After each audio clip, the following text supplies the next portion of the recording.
শোভাপুরের বেসরকারি medical college হাসপাতালের আবাসনে ভয়াবহ অগ্নিকাণ্ডের ঘটনায় চাঞ্চল্য ছড়ালেও সবচেয়ে উদ্বেগজনক দিক হলো ওই আবাসনের সবকটি ফায়ার এক্সিকিউটিভের মেয়াদ অনেক আগেই পেরিয়ে গিয়েছিল। দীর্ঘদিন ধরে সেগুলি রিফিল বা রক্ষণাবেক্ষণ হয়নি বলে অভিযোগ। ফলে অগ্নিকাণ্ডের মুহূর্তে দ্রুত আগুন নেভানোর কোনো কার্যকর ব্যবস্থা ছিল না আবাসনে। ফলে আগুন ছড়িয়ে পড়ার শুরুতে স্থানীয় বাসিন্দারা অসহায় হয়ে পড়েন। কেউই আগুন নেভানোর মতো প্রাথমিক কোনো ব্যবস্থা নিতে পারেনি। দমকল না আসা পর্যন্ত পরিস্থিতি শুধু খারাপের দিকেই যাচ্ছিল। এই পরিস্থিতিতে প্রশ্ন উঠছে আবাসনের নিয়মিত অগ্নি নিরাপত্তা প্রদর্শন হয় কিনা এবং মেডিকেল কলেজ কর্তৃপক্ষ এই বিষয়ে কতটা গুরুত্বশীল। স্থানীয়দের মতে কোনো রকম নিয়ম মেনে সেফটি চেক করা হয় না। এমনই একটি অগ্নিকাণ্ডের ঘটনা বৃহস্পতিবার দুপুরে ঘটে যায়। শোভাপুরের একটি বেসরকারি মেডিকেল কলেজ হাসপাতালে আবাসনের একটি ফ্ল্যাটে হঠাৎ বিকট শব্দ হয়।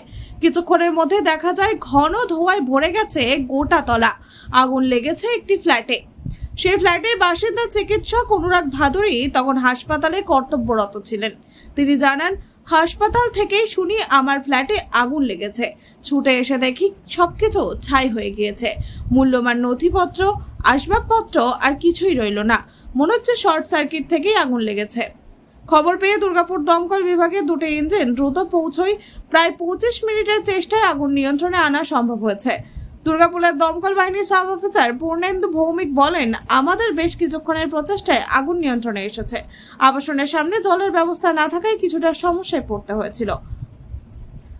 হতাহতের কোনো খবর নেই। এক্সিটিংগুইশারগুলির মেয়াদ পেরিয়ে গিয়ে থাকলে তদন্ত করে ব্যবস্থা গ্রহণ করা হবে।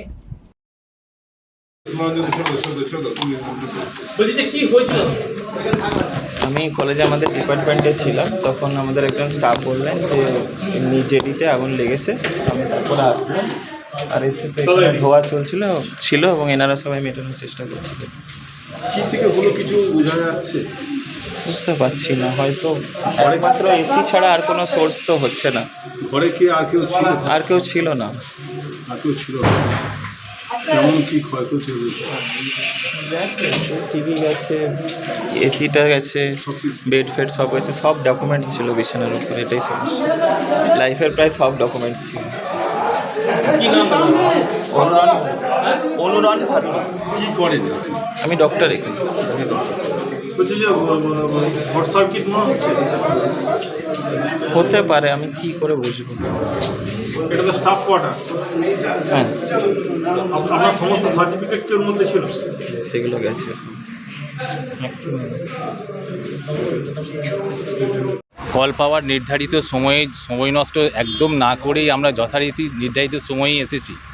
আমরা আগুনটা যখন এলাম তখন আগুনটা কিন্তু সিচুয়েশন কিন্তু খারাপই ছিল। আমরা যথারীতি দুটো লাইন চালু করে একটা আমাদের যেটা আমরা দমকলের ভাষায় বলি হোস্টিল হোস এবং একটা হোস যেটা নর্মাল ডেলিভারি হোস, দুটো লাইন একসঙ্গে আমরা চার্জ করি এবং চার্জ করে আগুনটাকে নিয়ন্ত্রণে আনার চেষ্টা করি। এবারে কি হয়, এখানে এই বিল্ডিংটার মধ্যে কোনোভাবে হাইড্রেট না থাকা দরুন আমাকে এখানে পরবর্তী যে রেসিডেন্সিয়াল ফ্ল্যাট 500 মিটার দূর সেখান থেকে কিন্তু হোস প্লেকিং করে আমাকে কিন্তু জলের অ্যারেঞ্জমেন্টস করতে হয়েছে। তো প্রাথমিক পর্যায়ে আমার এই জলের অ্যারেঞ্জমেন্টস কিন্তু এই বিল্ডিং থেকে আমি না পাওয়ার দরুন কিন্তু ওখান থেকে নিতে হলো এবং সেই কারণের জন্য আমাকে কিন্তু একটা সাপোর্টিং একটা গাড়ি আমাকে আমার ডিপার্টমেন্ট থেকে আমাকে নিতে হলো।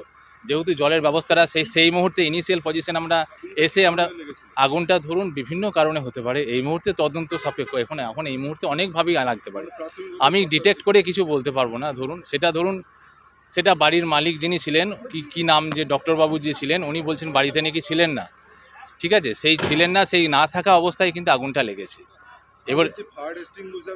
এবারে ফায়ার এক্সটিংগুইশার এবারে ধরুন ডেট পেরিয়েছে এবং মনে হচ্ছে চার্জ তো করেছে, এবার নিশ্চয়ই ডেট পেরোয় নাই ওগুলো। এবারে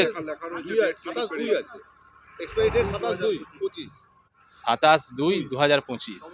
ঠিক আছে, ওটা আমরা দেখে নেবো। আমরা ডিপার্টমেন্ট থেকে আমরা একটা তদন্ত করে ব্যাপারটা চেক করবো। ব্যাপারটা এগেনস্টে আমরা যে ব্যবস্থা নেওয়া হয় সেটা আমরা ব্যবস্থা নেবো, এইটুকু আর কি। আমার নাম সাব অফিসার পূর্ণ ভৌমিক, দুর্গাপুর ফায়ার স্টেশন। মানে ব্যাপারটা বুঝতে পারলেন তো, এই বিল্ডিংটার জন্য কোনো ফায়ার সিস্টেম না থাকা ধরুন আমাদের কিন্তু পরবর্তী বিল্ডিং থেকে আমাদের কিন্তু জলের ব্যবস্থা করতে হবে, এটাই ব্যাপার।